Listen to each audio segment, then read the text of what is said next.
अंडा पानीपुरी चैलेंज। विदर्भ नामक गांव में एक टूरिस्ट प्लेस रहता है। लोग वहां पर अपने परिवार के साथ मिलकर एंजॉय करने आते थे। वहां पर प्यारे करके एक व्यक्ति लोगों को पानीपुरी बेचता था। प्यारे बहुत ही लालची और ईर्ष्यालु था। लोग सिर्फ उसके पास ही पानीपुरी खाना करके सोचता था। दूसरा कोई भी गाड़ी वाला उसके बाद जो दुकान लगाता था तो उससे झगड़ा करके उसकी गाड़ी निकालने लगाता था। इससे बेचारे वहां पर कोई गाड़ी नहीं लगाते थे। ऐसे कुछ दिन बीत जाने के बाद एक दिन दिल्ली करके एक आदमी आकर प्यारे के बाजू में बॉइल्ड एग की गाड़ी लगाकर उसमें नमक मिर्च लगाकर लोगों को बेचना शुरू करता है। बॉइल्ड एग बोले तो पसंद करने वाले बहुत सारे बच्चे आकर खरीदकर खाने लगे।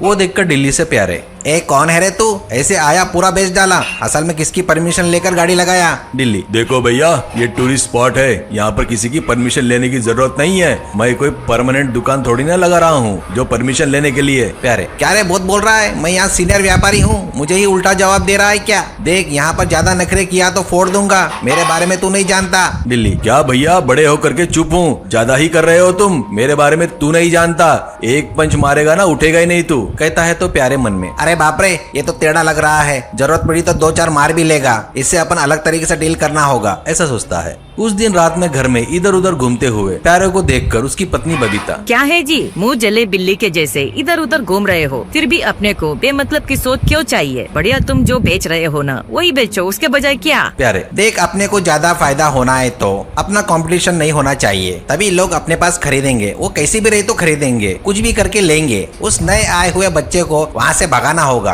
और ये सब बिजनेस ट्रिक्स है, तुझे क्या है, तू अंदर जा, ऐसा कहता है बबीता। हाँ जी, अभी मेरी सलाह की जरूरत नहीं है ना, कल मार खाकर आकर जब घर में आएंगे ना तब मेरी जरूरत पड़ेगी, करके गुस्से से चली गई। इसके अगले दिन प्यारे अपनी पानीपुरी के साथ अंडे भी रखता है। दिल्ली के पास उस दिन बहुत सारे लोग देखकर प्यारे, आओ बाबूजी आओ, वहाँ के उबले हुए अंडे में क्या मिलेगा बाबूजी, मेरे पास आकर नए स्वाद नया चैलेंज तुम्हारे लिए ही बनाए हूँ बाबूजी, ये फॉरेन में बहुत बहुत ज्यादा फेमस है बाबू, वो ही द पानीपुरी एग चैलेंज, इसमें भाग लो और हजारों कमाओ। 50 एग पूरी खाने वाले को 5,000, 100 एग पानीपुरी खाने वाले को 10,000, नहीं तो वापस मुझे पैसे देने होंगे। इस टूर को एंजॉय कीजिए बाबूजी, तुम्हारी जिंदगी नहीं भूलने वाली मीठी यादों के साथ याद कर लो बाबूजी, करके चिल्ला रहा था। ये देखकर सभी लोगों के बच्चे जिद करने से वो लोग प्यारे के पास आकर अंडा पानीपुरी चैलेंज में भाग लेते हैं। अब प्यारे पानीपुरी को होल करके उसमें थोड़ा पानी डालकर उसमें कच्चा अंडा फोड़कर डालकर लोगों को देते हुए, अंडा पानीपुरी, ओहो अंडा पानीपुरी, अरे अंडा पानीपुरी रे अंडा पानीपुरी, इस झटके से दिल्ली की दिल्ली निकल जाएगी रे, करके गाना गाते हुए उसके पास आने वाले को कच्चा अंडा पानीपुरी बनाकर दे रहा था। उसके बाद लोग उस चैलेंज में नहीं जीतने से 3-4 पानीपुरी खाकर ही पैसे देने लगे। अब दिल्ली से प्यारे, अरे दिल्ली तुझे ही रे दिल्ली, अपनी दुकान हटा ले रे, तेरा काम हो गया समझ, देखा क्या मेरा झटका, लोगों को अंडरएस्ट करते हुए क्रिएटिव तरीके से कच्चा अंडा पानीपुरी दिया, जम गया ना कॉम्बिनेशन, ये है रे टैलेंट, बोले तो सीख ले रे बच्चे, कहता है तो दिल्ली, ठीक है भैया, अभी खाए से लोग कल भी आएंगे ना, क्योंकि कल तेरे को धोने के लिए पानीपुरी और उसमें अंडा क्या, बाप रे सोची तो ही मुंह में उल्टी आ रही है, कल ही पता चलेगा, कहता है। इतने में थोड़ी देर बाद खाने वाले बच्चे इधर उधर जाकर खेलना शुरू करते हैं, पर उन बच्चों को थोड़ी देर बाद उल्टियां आना शुरू हो जाती है। ऐसे उल्टियां रुकने के बाद प्यारे के पास बच्चों के माँ बाप सब लोग आते हैं। अब उनमें से एक जन, इधर इधर कहीं के फॉरेन में हेल्दी फूड फेमस करके बताया, क्या मिला है रे इसमें, बच्चों उल्टियां कर रहे हैं? तो दिल्ली, अरे भैया शांत हो जाओ भैया, ये फॉरेन में हेल्दी फूड है क्या भैया, मेरा धंधा खराब करने के लिए इसने ऐसा फालतू काम किया और इसका प्रयोग भी आपको बच्चों पर किया, पर उल्टा हो गया बेचारा, क्या है तो आप ही लोग भैया को मारने में देरी कर रहे हो, भैया उसी का इंतजार कर रहे हैं। कहने से सभी पेरेंट्स लोगों को गुस्सा आकर प्यारे को पकड़कर जमकर धुलाई करते हैं। उनकी मार सहन नहीं कर पाने के कारण प्यारे वहां से भाग जाता है। उसके बाद प्यारे नहीं आने से एक एक गाड़ी वाले आकर वहां पर अपनी गाड़ी लगाकर अपना धंधा अच्छे से करते हुए खुशी से पैसे कमा रहे थे। नल्ला मल्ला के जंगल के नजदीक में एक गांव रहता है। उस गांव का नाम मरकापुर था। उस गांव में मुन्ना करके एक व्यक्ति रहता है।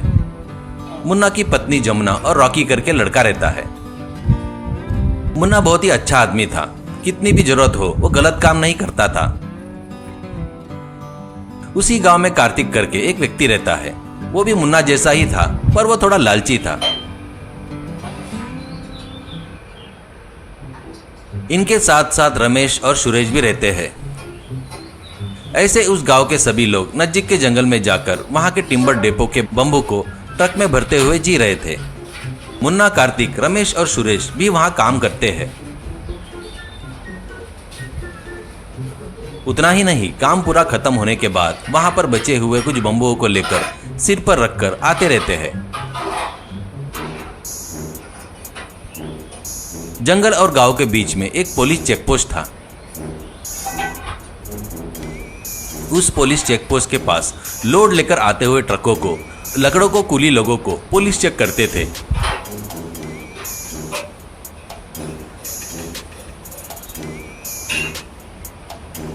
वहां का एसआई बुलबुल पांडे बहुत ही स्ट्रिक्ट ऑफिसर था। वो बोले तो सभी को डर था। ऐसे बम्बुओं को लेकर गांव में आकर वहां पर एक व्यक्ति को वो बम्बू बेचकर और थोड़ा पैसा कमाते थे वो लोग। कूली के पैसे के साथ साथ बम्बू बेचकर आए हुए पैसों से अपने परिवार को पाल रहे थे।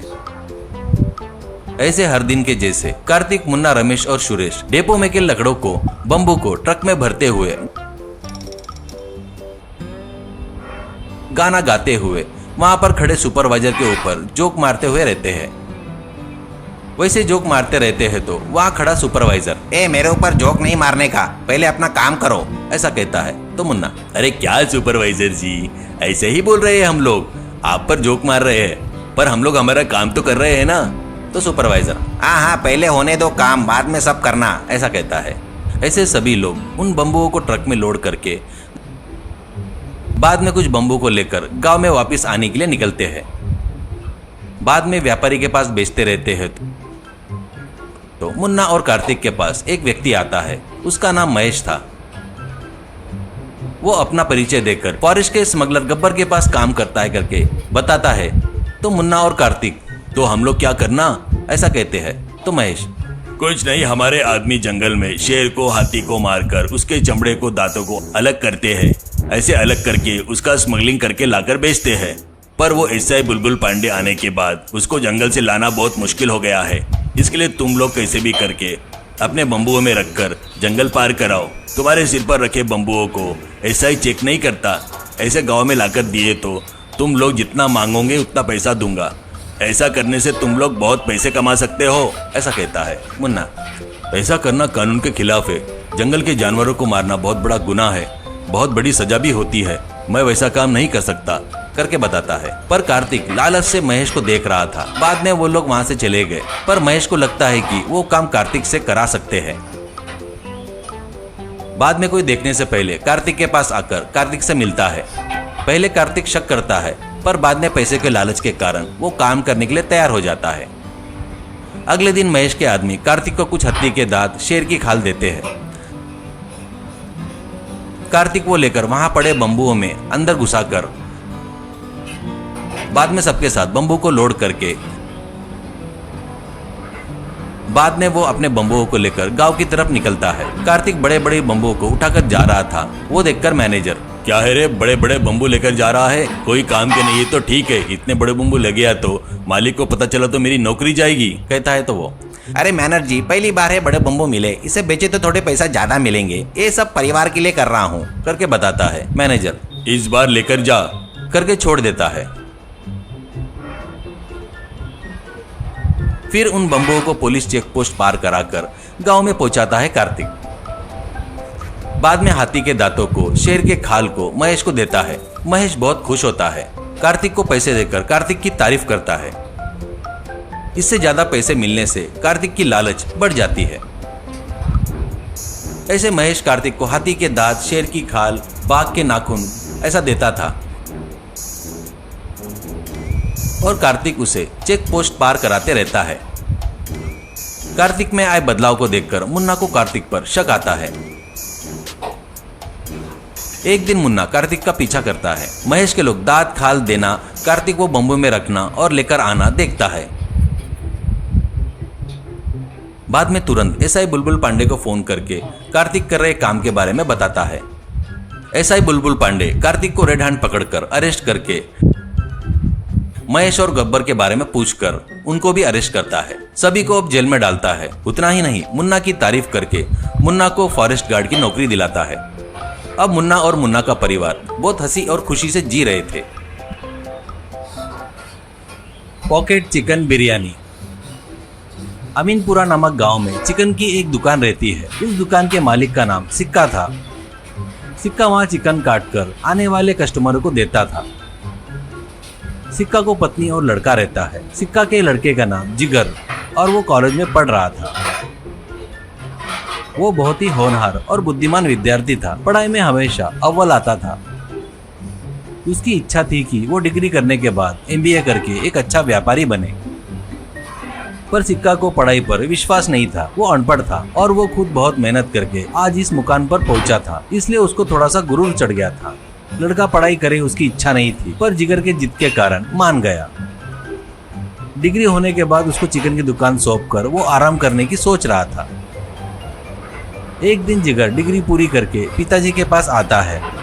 वो शहर जाकर एमबीए करना चाहता है करके पिताजी को बोलता है तो सिक्का, बेटा बस है, अब पढ़ाई बस है, इससे अपने को कुछ हासिल होने वाला नहीं है। मेरी बात मानकर अपनी दुकान संभाल ले बेटा, ऐसा कहता है। जिगर, पिताजी मैं एमबीए करके बड़ा व्यापारी बनूंगा, मुझ पर विश्वास करो। ये चिकन की दुकान कोई बड़ा व्यापार नहीं है, मेरी बात सुनो, ऐसा कहता है। तो सिक्का को गुस्सा आकर, चिकन की दुकान बड़ा व्यापार नहीं है क्या? असल में व्यापार बोलो तो क्या है तुझे पता है क्या? कितनी मेहनत करके ये दुकान लगाया, तेरे को पता है? इसको इतना नीचा दिखाकर बात कर रहा है तू। जिगर, अरे पिताजी आप गलत समझ रहे हो, मेरा उद्देश्य वो नहीं है। आप कितनी मेहनत करके यहाँ तक पहुँचे हो मुझे पता है। मैं क्या बोलना चाहता हूँ कि चिकन की दुकान से भी बड़ा व्यापार कर सकते हैं हम लोग, ऐसा कह रहा हूँ। सिक्का, ओहो ऐसा क्या? तो एक काम कर, तू ही यहाँ पर कोई एक व्यापार करके पैसा कमाकर साबित कर, तब तो कुछ भी पड़ेगा ना, तो मैं तेरे बीच में नहीं आऊंगा, ऐसा कहता है। जिगर, ठीक है पिताजी, पर मुझे थोड़ा सा चिकन चाहिए रोज आपके दुकान का। सिक्का ठीक है कहता है।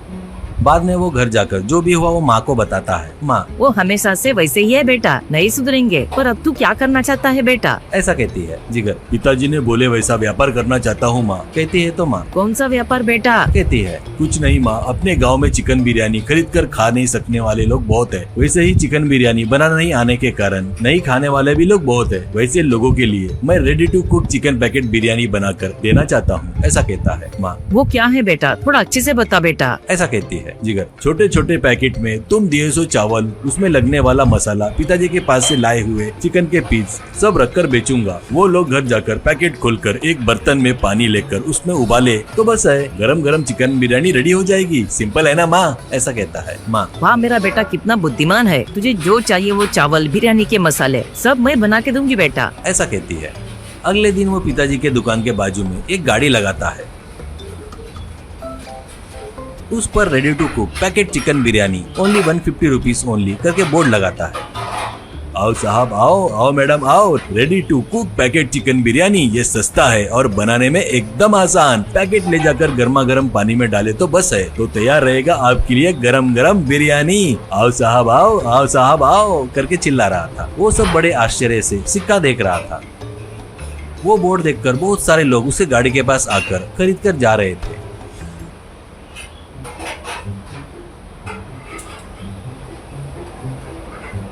शाम होते तक वो बहुत पैसे कमा लेता है।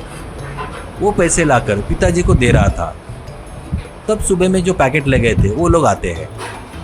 एक आदमी, बेटा जिगर, सुबह जो पैकेट बिरयानी ले गया था ना, वो बहुत अच्छा है। वैसा टेस्ट मैंने कभी नहीं देखा। घर में पका कर खाते हैं ना, एकदम वैसा है, कहता है। तो एक औरत, हाँ जिगर बेटा, मेरे घर में कितनी मेहनत करके बिरयानी बनाए तो भी उनको पसंद नहीं आती थी, पर आज तुम्हारी बिरयानी बहुत पसंद आई। अब से मेरी बिरयानी बनाने की मेहनत बच गई। और एक आदमी, बेटा बिरयानी 150 रुपए में ही मिला, ऊपर से वो बनाना बहुत आसान है, ऐसा कहता है। जिगर उनको धन्यवाद देकर सबको भिजवा देता है। सिक्का ये सब देखकर, बेटा जिगर, मेरी गलती मुझे समझ में आ गई। पढ़ाई कितनी जरूरी होती है मुझे पता चल गया। एक दिन में ही तू व्यापार किया बोले तो आगे आगे कैसे कैसे कितने बड़े व्यापार कर सकता है बेटा। ये देखकर मुझे गर्व महसूस हो रहा है। अब मैं तेरे पढ़ाई के बीच में कभी नहीं आऊंगा बेटा। तू कुछ भी पढ़, कहीं भी पढ़, मुझे कोई प्रॉब्लम नहीं है बेटा, ऐसा कहता है। वो सुनकर जिगर को बहुत खुशी होती है।